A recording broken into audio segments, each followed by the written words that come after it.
las que tienen que ver con lo políticamente correcto, las de la etiqueta, las de la consigna, tienen que ver con los principios de la libertad, tienen que ver con el dolor, tienen que ver con la víctima.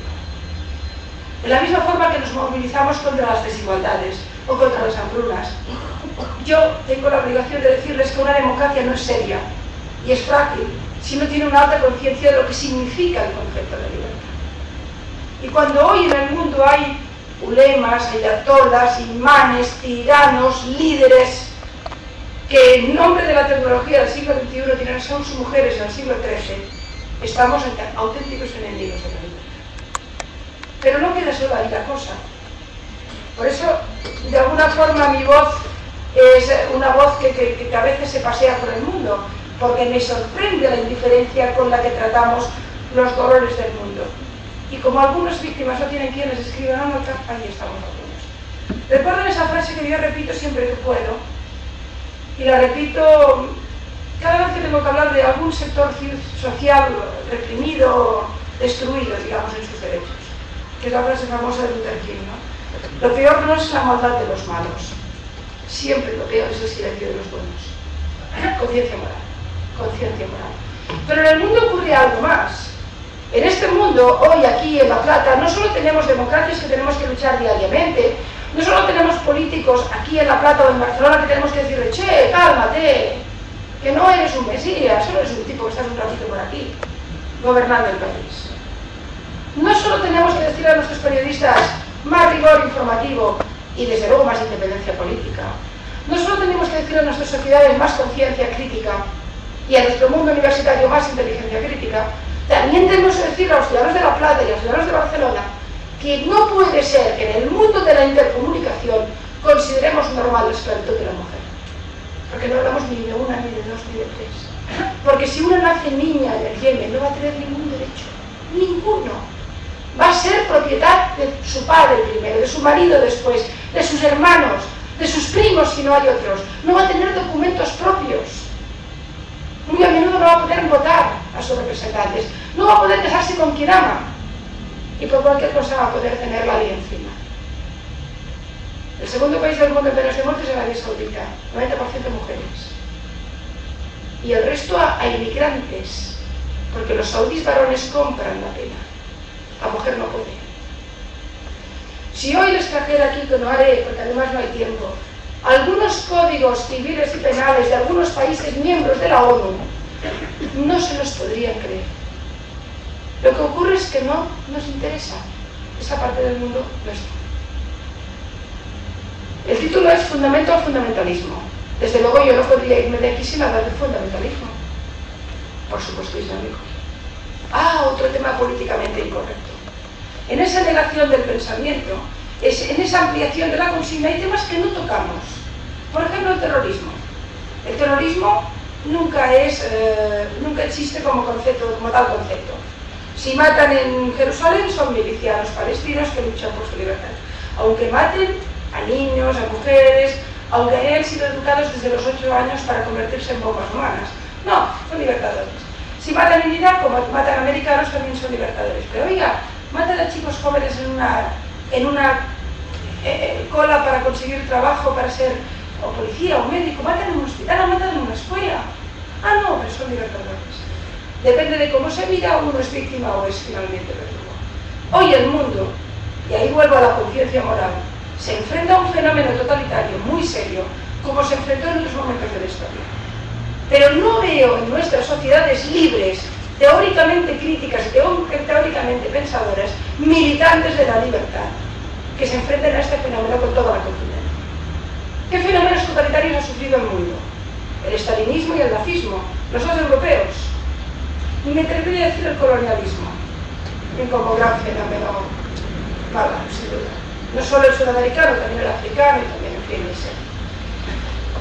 Bien, el siglo XX fue ese siglo caótico, terrible, que nos dejó millones de muertos, la única industria de exterminio de la historia de la humanidad, la desaparición de 2/3 de la población judía europea, pueblos enteros, con sus historias de siglos, con sus abuelos, sus niños, sus mujeres, etcétera, etcétera.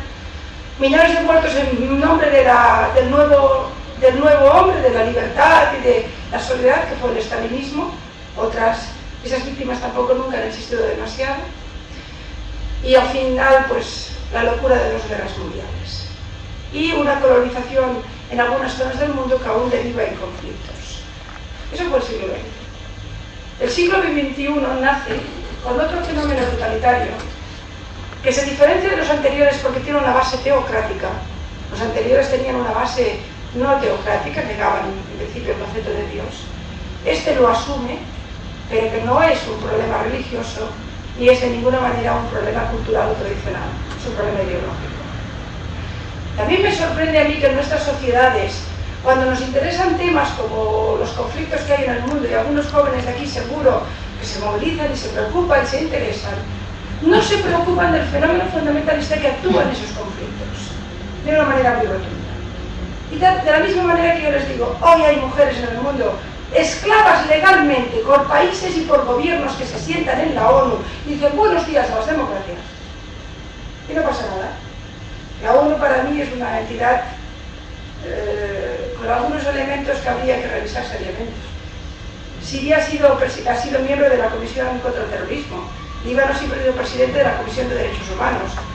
La ONU tiene un problemita, digamos, pero bueno. De la misma manera que hay eso, también hoy quiero hablarles, aquí en Plata, en la universidad, de otro fenómeno del que no habla nadie nunca, los niños. Los niños usados para la muerte. Los niños educados para la muerte. Los niños educados para destruir su propia vida. Lo primero que les diré es, me enfrento rotundamente a cualquier posición de izquierdas que considere el terrorismo como un proceso libertador. El terrorista es un totalitario, es un nihilista, ama la muerte. Se levanta una mañana, besa a su madre o besa la foto de su madre, reza a su Dios, si lo tiene, se pone la bomba y va a matar personas. Y eso tiene que ver con lo peor, lo que no nos regulaba como sociedades. Pero además, si detrás hay entidades religiosas, matanzas coránicas, sectores económicos importantes que avalan ese tipo de planteamiento, y hay una socialización de ese concepto, al final lo que tenemos son miles de niños educados para el odio, para el fanatismo, y si hace falta para convertirse en unos hombres. Este fenómeno me resulta sorprendente que no nos apele a la conciencia con toda rotundidad. Me resulta terrible. Yo he estado en campos de colonias donde los niños de 8 años y de 7, mientras jugaban y mientras tenían una bicicleta y un balón de fútbol, aprendían a cantar canciones de martirio. Y en lugar de tener a Harry Potter en las habitaciones, tenían al último suicida que había matado 30 personas en alguna ciudad. Eso pasa hoy en el mundo, y eso vale dinero, millones de millones de dinero.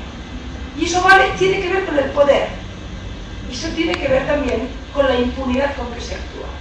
¿Cómo permitimos, como mínimo en el terreno del pensamiento, callar sobre este tipo de fenómenos?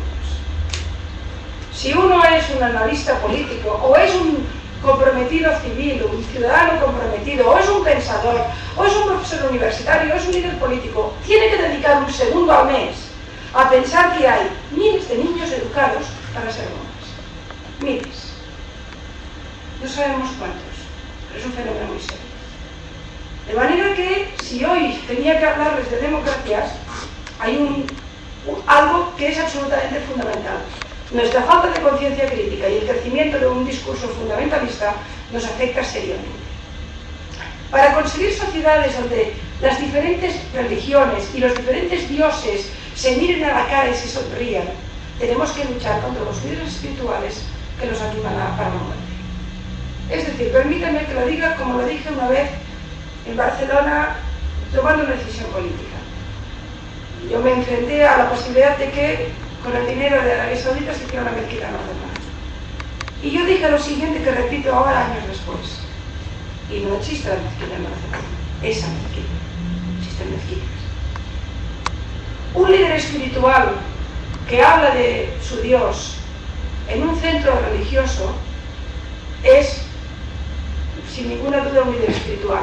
Es alguien que se reúne con sus ciudadanos para honrar un concepto trascendente y un concepto, pues, lógicamente espiritual. Un líder